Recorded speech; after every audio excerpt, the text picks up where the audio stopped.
好，咁今集嘅阿 Lum Podcast 咧，我哋就請到蘇怡，係啦。咁阿蘇怡就係2024年年頭啦，即係今年年頭啦，畢業嘅學生啦。咁2024年嘅年頭咧，就係比較 tough 嘅個情況，即係個好多經濟環境開始都差啊，即係開始發覺原來通咗關之後，零售係麻麻地啊。然之後我哋嗰陣時做獵頭嘅時候咧，都覺得嗰陣時個景咧係我諗係之前幾年差唔多最靜嗰幾個月嚟嘅。OK，咁所以就我哋都知道嗰陣時啲同學仔畢業咧應該會困難少少啦。咁所以我哋都請翻嗰一排畢業嘅同學仔係啦。今日阿蘇怡咧就上嚟。咁阿蘇怡，你不如好簡單介紹下你自己嘅背景好嘛？咁我係中六畢業啦，咁畢業出嚟之後咧就係做 F&B 啦，做咗6-7年嘅。咁然後去到後尾咧就係因為自己喺做嘢嘅時候整親隻手，咁然後就唔可以繼續做呢一行啦。咁其實冇話唔可以繼續做嘅，只不過咁一路做到一度又要俾錢睇醫生，其實呢樣長遠嚟講都唔係一個健康嘅，冇理由為咗份工咁樣折磨自己健康啊！係啦，咁所以就諗咗好耐，究竟要揾一份穩定得嚟又可以 take care 到自己身體嘅一個工作去轉行。咁我當初糾結咗2年嘅，其實中間都呢2年都係一路做 part time 去諗究竟轉邊一行叫做啱自己，或者自己想嚟緊未來幾廿年要喺一個乜嘢環境、乜行業去發展咧？咁嗰陣時做好多 research 啊，咁覺得IT 呢行其實個前景係比較可觀嘅。咁我本身自己中學又讀 ICT 啦，咁其實我對電腦都有啲興趣，都中意砌機啊，嗰一重啦。咁所以都有諗，即係 imagine 過自己可能嚟緊唔長啦，30年坐喺 office 度做 IT 應該會開心過可能我坐喺 office 度可能做 CS 或者做其他工種。咁所以到最後真係諗咗好耐，就決定的起心肝嚟報呢個 course 去，真係想入行去做咯。OK， 嗱，你嗰陣時因為我哋識好多即係啲學員咧，或者嚟我哋 seminar 嘅朋友咧。其實佢就算學歷好過你啦，或者可能甚至有時做嗰啲文職相關玩開 Excel 嗰啲咧，佢都係覺得自己距離 IT 或者軟件工程師好遠嘅。咁而你係即係文職係冇乜點做過啊嘛，之前咁你嗰陣時冇擔心呢樣嘢？喂，其實我係咪真係學得識㗎咁樣？定係你俾我哋嘅課程感動咗，一睇就知道一定學得識㗎啦咁樣？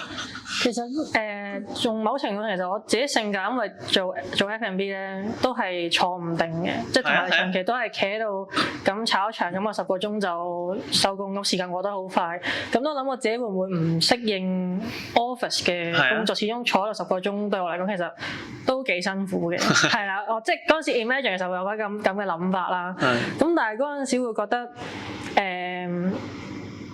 即係好多係你唔踏出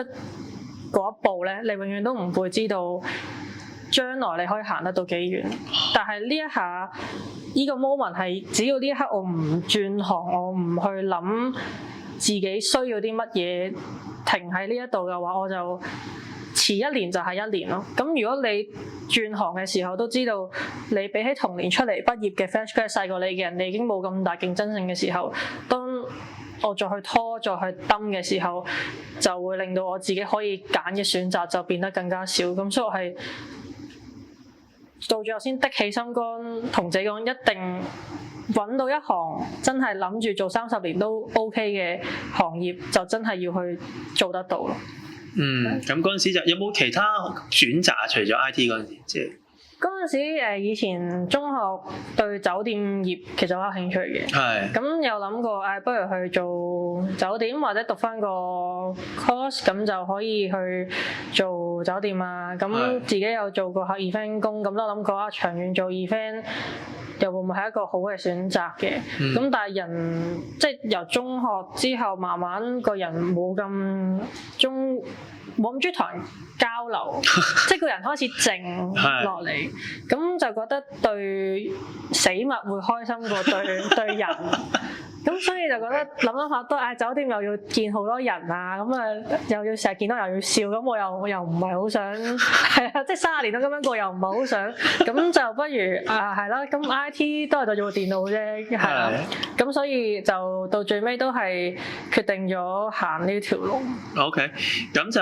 你頭先講做 F&B 即係 food and beverage 啦，咁而你其實嗰陣時係直情做廚師做咗幾年啦，係咪？咁就即係真係好唔關文職，亦都更加唔關 IT 事。其實你頭先講話你讀 ICT， 你都係講砌機，都係講 hardware， 你都唔係講軟件，即係寫曲都唔係噶嘛。係即係，所以其實你係真係喺我哋咁多個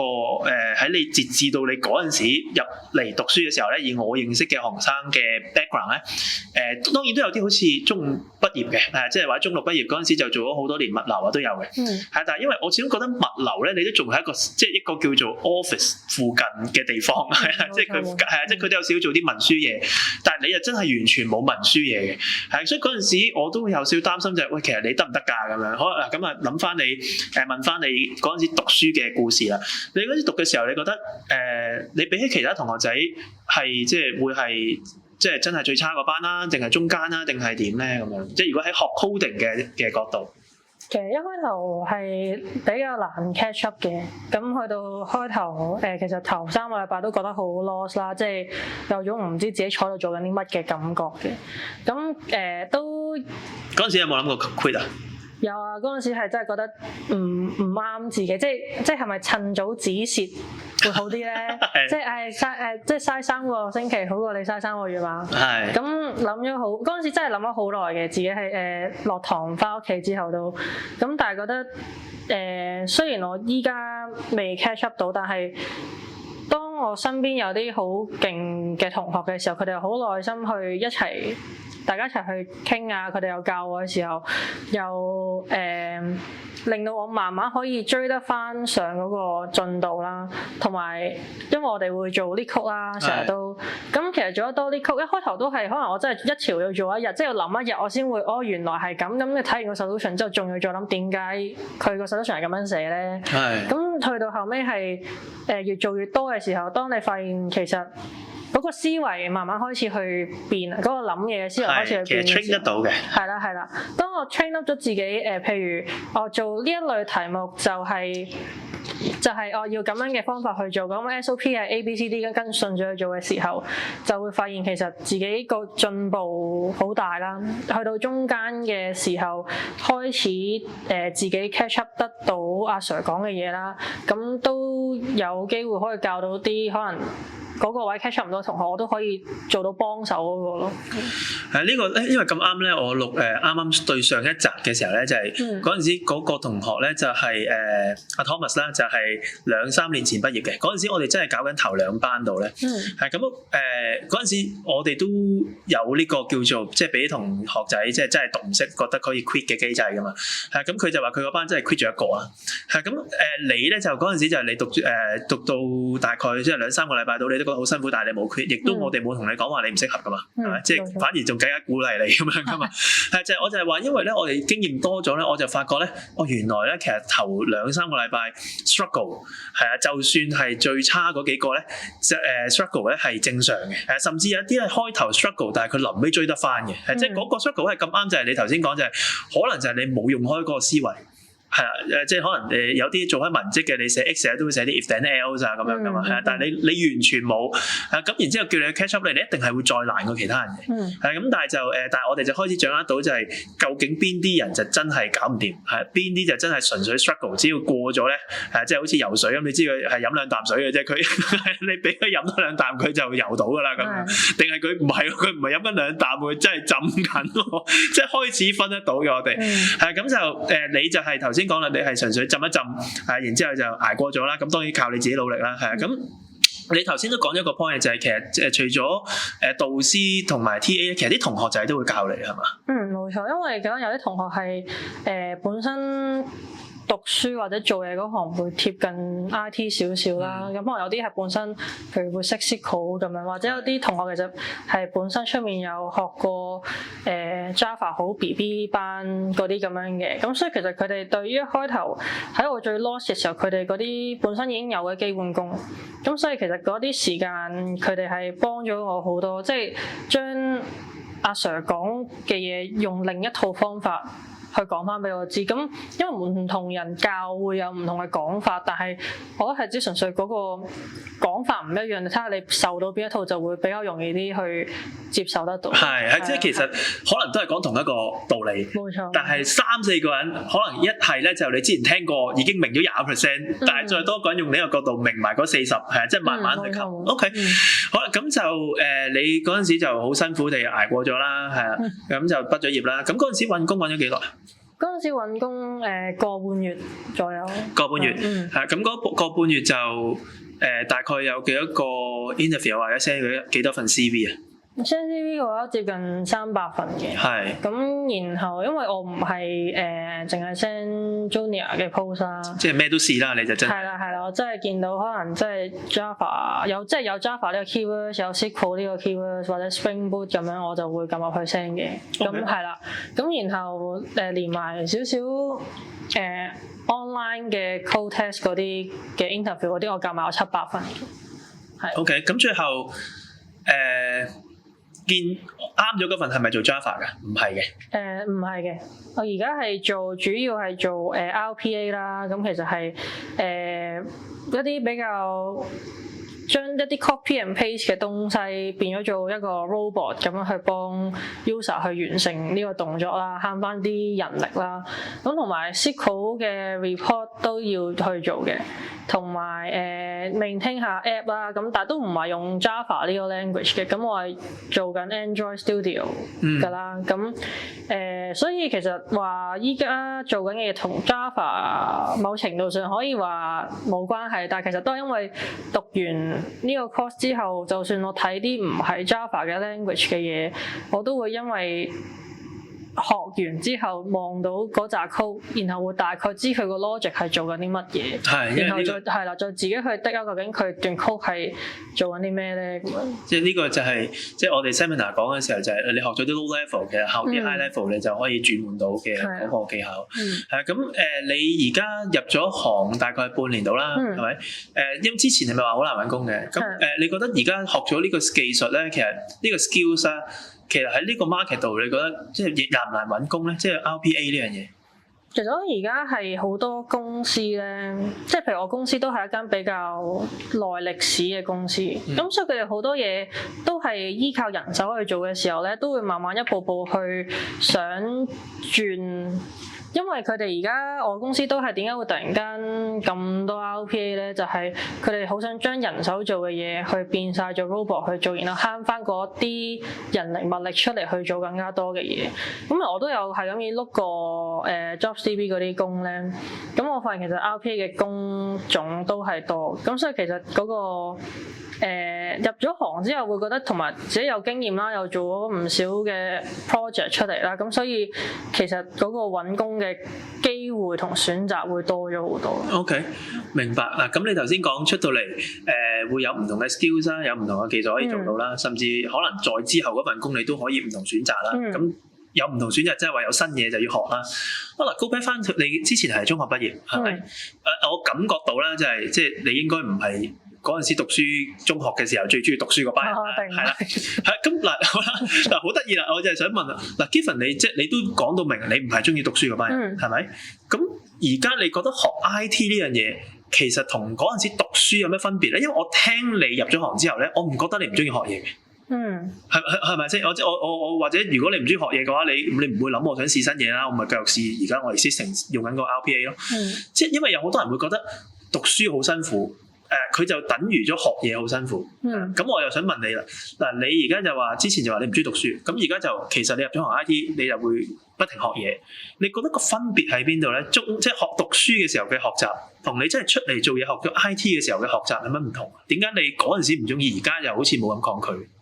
我覺得係以前讀書比較死板，即係好多都係好書本文字上嘅嘢。係。但係 IT 依家其實每日都變緊啦。咁其實學嘢可以係我哋會出去聽下 seminar， 即係會聽啲係最新嘅科技啊，或者佢進化到係乜嘢地步，或者將來會有啲乜嘢推出，有咩願望啦叫做。咁我覺得呢個其實都已經係聽個 seminar 就已經學到好多嘢，同埋我覺得係因為你做 IT 做 coding， 你係靠你自己落手落腳去做，然後去學到一樣嘢，而唔係 from 一本書或者 from 佢一個讀書嘅 PowerPoint， 然後你睇完我背完佢你就會識嘅嘢。咁樣其實就係同我自己性格啦，即係我唔中意坐喺度望住本書去背書，然後考100分，但係就好似我做 F&B 咁，我係真係落手落腳去煮嘢食嘅時候，咁其實呢個我覺得都係某程度都係同一個道理嚟嘅。其實都係，我成日都講就係，其實好多人係唔中意即係讀書嗰個時間咧，係其實佢唔中意考試同埋唔中意啲人塞啲知識俾佢。係冇錯。但係如果俾佢有個好大個海，不停去學，然之後學完嗰啲嘢咧，其實係幫到佢自己嘅話咧，其實佢冇咁抗拒嘅。即係我諗個道理啫，即係個感覺就有啲似係咁啊。OK， 咁你自己之前就就好揀咗呢條路啦。咁而家覺得有冇揀錯咧？即係或者如果有個朋友佢都同你講話，喂，其實我都係做飲食，都係我覺得好難長遠啊！而家飲食咁差，係啦。咁我都想諗其他行業。咁你又會點樣去同佢講？就係個個都喂過嚟試下啦，咁樣即係定係你會覺得你睇下自己有冇啲咩特質先係啦，或者有冇啲咩係特質係令到你特別唔適合 IT 嘅咁樣？其實反而我覺得一個人嘅性格或者特質唔會係一個影響到嘅地方嚟嘅，即係我除非撇除係真係好唔中意諗嘅，即係連個腦都唔想喐嗰一種啦。咁因為我覺得我自己其實比較極端啦，個人唔中意坐定定啦，即係由讀書開始唔中意坐定定喺度啦。咁我人又好冇耐性啦，讀書又唔叻啦，咁又咁講，真嘅呢個考試唔好啫。係啦，咁所以我覺得係睇你嗰份決心啦，同埋你有幾想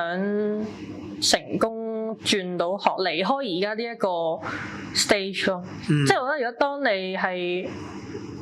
覺得安於現狀都冇問題嘅話，其實你冇需要去踏出呢一步。但係當你諗轉行嘅時候，即係你覺得自己有需要跳出去啦。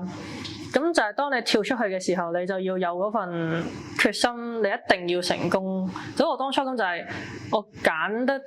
報呢個 course， 就一定要自己一定要轉到行。如果唔係，即係會覺得好對唔住當初自己。即係你明明可以安於現狀，你做得好地地，你一路繼續向上爬，你唔會揾唔到食啦。我哋叫做，即係你一定養得掂你自己先。但係我當初跳出嚟就係除咗即係自己身體上嘅問題啦，同埋其實就係返工工時好唔穩定啦。即係你又冇朋友，其實你即係斷六親噶咯喎。咁所以我覺得係你轉行又可以揾到一份比較穩定啦，即係自己人都大啦，即係覺得要有一份穩定又可以照顧到屋企嘅一份工作啦。咁所以比較上係呢一份嘅決心同你有幾想成功呢一樣嘢，我覺得先係最大嘅要考慮嘅地方。因為我成日都同啲同學仔講咧，就係其實 IT 已經冇以前咁難，即係我諗你而家都係啦。你學嘢其實你上網啊，你 AI 有時都可能俾到答案你，即係你唔似以前由頭到尾要寫晒自己啲曲。所以其實學你話齋，可能就決心就係你遇到問題，你唔係解決咗佢，因為唔會解決唔到噶嘛。因為其實可能你上網睇多少少就得。講緊上網睇嘢啦，嗱，因為好多人會覺得咧，就係可能我英文唔好，係啦，我會唔會好蝕底？好，咁你如果嗰陣時中學就停咗，我估你好耐冇用過英文啦，係咪？咁你又點樣睇英文去學 IT 或者轉行 IT 呢個問題？但其實依家IT 好多 material 啦，其實好多時候都唔係淨得英文嘅。咁其實你話呢個係咪一個令到你去卻步嘅地方？我覺得唔係啦。咁同埋你揾公司其實同時都係香港人、大陸人有台灣人咁樣，咁其實你都係講啲你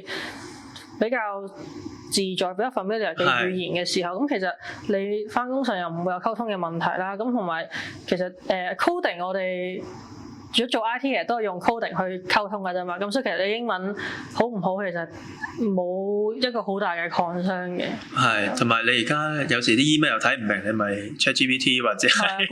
Google Translate 係啊，其實你跟住然之後你寫翻中文 translate 翻俾佢嘅，你都一樣做得到，係咪？係啊，係即係所以而家就係即係 AI 都真係改變咗唔少，係啊，即係所以我覺得係一個有好多人會覺得好驚 AI 啊，其實係即係但係我覺得其實呢個係禮物嚟嘅，即係你調翻轉。如果唔係有 AI 呢樣嘢，喂，你好多時可能我公司有啲一定要好多人做，要好重本先做到嘢。而家唔係喎，可能其實 AI 都真係做到，係啦。以前就可能要花好多錢去請好多人做，係啦，又或者可能做專項，你以前真係你要 logical 好勁，你啲曲由頭寫到落尾，你先寫得到。你要自己諗晒。而家唔係喎，你上網又可以 AI 又可以，英文又係啦，即係英文必要時，你就算而家其實我同我屋企嘅姐姐啊講嘢，我都係攞啲即係即時 translate， 基本上都基本上我講中文已經係佢俾個印尼文佢，其實都已經做到啦。咁我諗其實職場中英文有時如果有幾句重要嘅溝通又唔係真係咁難，係，所以其實就即係變咗好多時，而家嗰個職場嗰個分野咧就唔係好似以前咁英文好啊，又或者你有學歷啊，即係我哋都見到已經唔係啦。即係我自己咧，即係 train 咁多個學生啦，我哋呢度其實令我最難忘嗰幾個學生咧，或者我哋覺得個工作態度最好嗰幾個咧，其實都未必一定學歷最好嘅。即係你啦，即係你入到你呢間公司，我哋需要聽我哋其他啲同學仔講話，你公司啲老闆都好中意你啦，係啊，咁然之後我哋都有一啲即係畢業生，我哋自己請咗嘅，咁學歷都唔好嘅，即係都可能係中學咁樣，但係佢喺我公司，我覺得個工作態度係最好嗰幾個嚟嘅。係啊，咁就即係而佢亦都因為好似頭先講多咗好多呢啲 AI tools 幫佢咧，其實一啲本身對佢嚟講係缺點嘅嘢咧，其實又冇即係唔係咁明顯啊。因為我有時見到佢係你係知道佢英文唔好嘅，但係你知道佢原來嗰篇嘢佢譯咗做中文，然之後再譯翻俾我，咁我睇嗰篇嘢好舒服喎。係佢唔係自己寫嘅，你知道但係亦都唔需要自己寫啦。而家係咪？係我有時寫俾啲重要啲嘅 email 我都唔係自己寫啦。係所以就成個世界真係唔同咗啊。係啊，咁講緊就係頭先我哋都喺咪後都有傾過啦，就係你揾第一份工係好難嘅。但係你就覺得可能揾下一份工咧，就應該冇咁難嘅。亦都有諗過就係會唔會一定要揾翻 Java 啊？咁你自己點樣睇咧？即係入咗行啦，而家叫做啱半年到啦。你點樣睇入咗行之後其實之後個發展個選擇其實多唔多嘅咧 IT 咁樣？其實一開頭 probation 嗰段期間，自己係好 insist 好想做翻 Java 嘅，因為其實讀緊個 course 就覺得Java 好好玩啊，或者有種感覺係覺得我就係走嚟讀 Java， 點解依家會走去做 RPA 咧？即係連 Java 睇都冇得睇喎，依家咁我嗰陣時覺得唔知自己做緊啲乜嘢，或者想做啲乜嘢啦。咁每日就係坐喺度寫 RPA， 睇住佢喺度行一個10分鐘，唔知做乜咁樣。咁但係去到 probation 完咗嗰段期間，即係自己開始寫嘅 project 比較多。咁去到後尾係慢慢揾得翻喺 Java 度揾到嘅嗰種成功感啊！以前覺得 Java 行到段 script 冇出嚟冇紅字，覺得自己好叻㗎啦，已經好開心啦。跟住依家嗰份成功可能係嚟自於自己幫到同事早啲收工啊咁樣，咁呢份都係另一份唔一樣嘅成功感，但係都係令到我開心，覺得自己唔知做緊咩先啦，即係喺 RPA 度都揾到自己想留喺呢一個 category 或者留喺呢間公司嘅一個想法啦。咁所以你頭先有講過就係你唔係好知自己做緊乜，跟住就其實我想講咧，以你可能做嘅角度，你覺得好似好小事，但係其實喺業務角度咧，或者做老闆嘅角度咧，你做 RPA 個動作咧，係幫公司慳咗好多嘢嘅。即係可能喺你嘅角度就係，你話俾我知你撳咩掣啊？其實你就撳呢個，然之後就 copy and paste， 然之後就只要每日 run 就得㗎啦嘛，係咪？係啦。咁你對你嚟講做嘅就係咁簡單咯。但係對我哋嚟講就係，哇！你真係學你話齋，就係成班同事每一日最厭倦就係做呢啲 copy and paste。然之後仲要一定要準時喎。你遲少少又俾老細話喎。OK， 咁然之後，但係佢又有其他嘢做喎。但係如果你 automate 咗佢咧，大家就冇壓力啦。OK， 係啊，咁因為呢樣嘢已經有機械人做咗啦嘛。OK， 咁所以喺你嘅角度，雖然你淨係對你嚟講係撳幾粒掣，但係其實咧喺業務嘅角度咧，點解你咁無聊嘅工作，你覺得咁無聊嘅工作係值得會即係呢個人工咧？其實就係因為個價值就係咁咯。其實你問我咧，好多時咧。我啱啱入行嘅時候都係咁嘅，我讀 BBA， 我讀商科噶嘛，我就係一商科畢業咧就轉咗就入去做 IT 啦，即係嗰陣時有個公司好個機會俾我入去做 IT 啦。然之後咧，我就身邊做商科嘅 friend 都係可能有啲係真係做啲上市嗰啲科啊，有啲真係做啲會計啊，有啲真係做 sales 啊咁樣。咁然之後我就發覺入咗行之後咧，我個諗法就係咁得意嘅，點解老細俾人工我坐喺度睇下啲 document 咁一個月噶咯喎，係啊，跟住睇完過咗頭一個月，然之後就發覺，原來我有時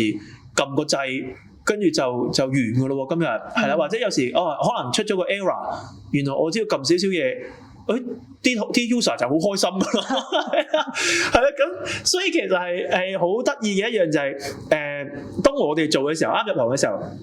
就唔係好覺得嘅價值啦，就覺得咁樣嘅，我之前翻工好辛苦嘅喎，係咪先？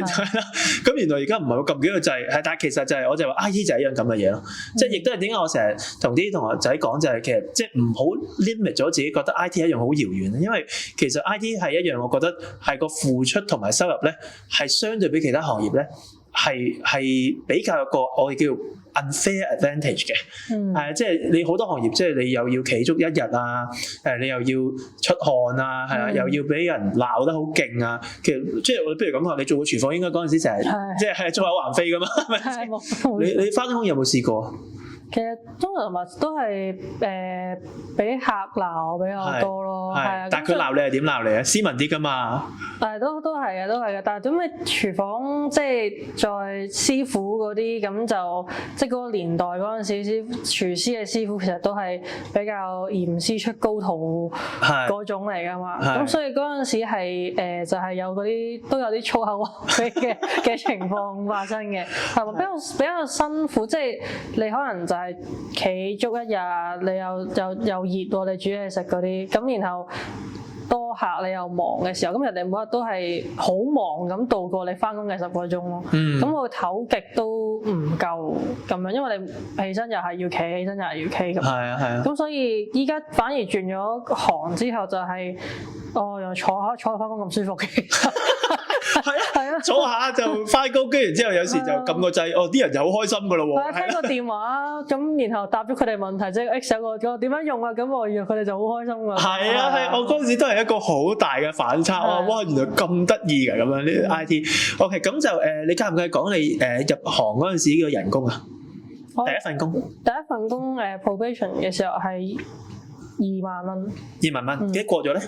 過咗係23,000，我過咗就23,000㗎啦。係啊，我公司係14個月啦。哇 ，OK， 即係第一份工就23,000，跟住就14個月啦。OK， 咁然之後就咁呢個就係起步啫。係嘛？咁你覺得你即係你有做過 research 啦？其實你覺得RPA 呢行其實有冇得做？係咪仲可以做好多年咧？咁樣嘅，即係以你自己嘅感覺。其實 RPA 我覺得係一定有得再繼續做落去嘅，因為好多譬如我公司都係一個比較耐歷史嘅公司，咁所以其實佢哋點解突然間好需要咁多 RPA 咧？就係因為要將以前人手做咁多年嚟人手做嘅工作，就想慳咗啲時間去做其他嘢，咁同埋呢個係。即係我成日老細成日都會講話，你做一個 RPA 係可以幫公司慳到好多錢。係啊，咁所以就係我相信其實香港好多叫做 IT 轉型嘅呢一方面嘅公司都比較多，所以其實 RPA 呢樣嘢其實我係每一個公司都會用得到，同埋都會需要嘅一樣嘢。所以其實我呢個行呢個 category RPA 呢個 category 係行得遠同可以行得長久咯。同埋我想講咧，你哋係即係我因為我哋做 recruitment 咧，其實我哋見到呢一刻咧個 RPA 嘅 market 咧，其實都仲有一大部分嘅人都係唔識 coding。係因為本身 low code 㗎嘛呢個。係啦，咁所以其實咧，以你哋識 coding 嘅底嚟講咧，其實你可以俾佢做得再多啲嘢，因為你都知道，即係你做 RPA，你識 coding，你有好多嘢本身唔識 coding 嘅人做唔到，但係你可能寫少少嘢 on the side 或者喺側邊寫個 app， 其實再配合個 RPA 你就做到嘅。所以其實絕對係一個可以繼續做啦，同埋你有 tech 底咧，一定係比冇 tech 底嘅仲要再有優勢啲。咁你對你自己嘅在未來事業嘅 planning 啦。你覺得做呢一行仲使唔使讀個要讀啲咩學歷可以幫到你再行得遠啲咧？咁樣其實我自己都會想讀翻個大學嘅學位嘅，咁但係唔係話即係一定阿密沙，而家會覺得有呢張沙紙會係遲啲自己可以將來行得更加遠嘅一個bonus，一個契機，因為冇嘅話，你未必上唔到去，未必唔可以行到更遠，但係會多啲選擇咯。啱啊，其實呢個我都最後都 add 一個 point 啦，係因為咧我哋做 recruitment 做咗好耐咧，其實而家個 market 咧嗱，以前咧就有啲好傳統嘅行業咧，佢係依然會覺得即係中學畢業出嚟靚靚仔仔讀個大學嗰班係最好啲嘅。OK， 咁但係而家因為個人才咧就變咗係大家都係渴求個 skills 即係個技能啊。因為已經唔係好多個公司覺得喂，我其實請個 degree 翻嚟，我公司佢冇其他技能嘅，其實我哋公司都有俾大把嘢俾佢做，俾到佢上。但係其實佢而家好調翻轉，佢哋都要靠啲後生嘅，靠啲新一輩咧俾一啲技能出嚟，即係譬如 digital marketing。喂，其實而家後生玩乜嘢㗎？係咪仲係玩 Facebook 㗎？係定係玩緊小紅書㗎啦已經？OK， 咁然之後譬如 IT 喂，其實而家robotic process automation 呢啲其實係已經去到點樣可以做到啲乜嘢㗎？你入到嚟我就係要你寫個 robot 出嚟喎。呢啲就係技能咯。OK， 咁當你有呢啲技能嘅時候咧，其實就變咗學歷咧就已經冇咁緊要啦。咁如果你問我你讀嚟做咩咧？即係我自己作為一個 recruiter 咧，其實真係有時都仲係有一啲好傳統嘅公司咧，都仲係覺得我哋公司要請一定數量嘅 degree 嘅人，係啦，咁所以佢就為咗如果有一個冇 degree 嘅人咧，就會擺咗另一個 matrix 嗰度，呢個係入唔到呢70% 嘅，咁我就要喺呢30% 嗰度咧就再多人爭啲啦，即係因為咁嘅原因，一個好硬性嘅 matrix。第二種咧就有啲就可能喂，我成條 team 都 degree， 咁我冇理由請一個冇 degree 上去 manage 佢哋嘅喎，即係呢個係一啲同事感覺嘅問題。咁但係如果你問我咧，degree 呢樣嘢咧，而家已經冇乜公司係睇你一定要係讀完中學即刻讀個 degree 係啦，嗰種以前好 typical 嘅嗰種大學生，而係你基本上只要你有個 degree 就得㗎啦，因為我都要話俾人聽你有 degree 啫嘛，係啦，因為而家基本上你出嚟做嘢，你有呢個 skills， 其實你而家你喺公司度咁，你都知道，或者你嗰陣時喺我哋 bootcamp 度，其實真係做嘢上嚟分別係不大嘅，係咪先？係啊，咁你讀多個 degree 都係為咗，都係其實某程度上都係俾人睇，或者到最後自己讀書，即係自己揾下份工嘅時候都叫有個 degree。咁所以其實你問我咧，如果除非你好執着一定要讀個 computer science 啦，但係如果唔係嘅話咧，其實你個 degree 你可以讀一啲你自己中意嘅嘢。係啊，即係你可以讀一啲自己中意嘅，當然即係睇下會唔會中意得嚟，可能會唔會係 BBA 嗰啲會幫到個職場咧？係，但係如果你話你真係讀一個自己中意嘅，我之前見有啲 IT 人咧，即係讀一啲譬如可能佢自己中意，可能之前讀過設計啊，係即係佢即係自己中意嗰樣，以前唔知點解覺得呢樣嘢之前冇讀過，係為咗做嘢，但係我有讀翻。啲公司都未必唔慳嘅，因為當然有啲公司一定話要 degree in computer science 嘅，咁嗰啲就再另類啲啦，係啊，你問我嗰啲就直情要一定要以前我頭先講最 typical 嗰啲中學畢業大學出嚟咧，最好三大添，係啦，咁但係如果你問我正常公司咧，基本上你讀有個 degree 你讀咩都冇乜所謂，係反而你讀嗰個 degree 之後咧，你 enrich 咗你個 life 咧，可能對你嚟講咧更加會係一個即係好嘅 leader 啦之後，即係唔使一定要夾硬讀翻人讀 account 我讀 account， 人讀人讀Bachelor of IT， 我讀個 Bachelor of IT 啊，即係你可以唔同嘅，因為頭先講你而家入咗行，你都就算冇一個 degree 學位，其實都係咁做嘢啫嘛。係啦，咁樣係咁今日就係啦，我都好多謝你嘅分享啦。係我即係你由入學嗰一刻咧，我已經就望住即係呢個阿蘇怡嘅同學咧，就係會唔會係即係可以好成功地可以轉到行？因為嗰陣時我係真係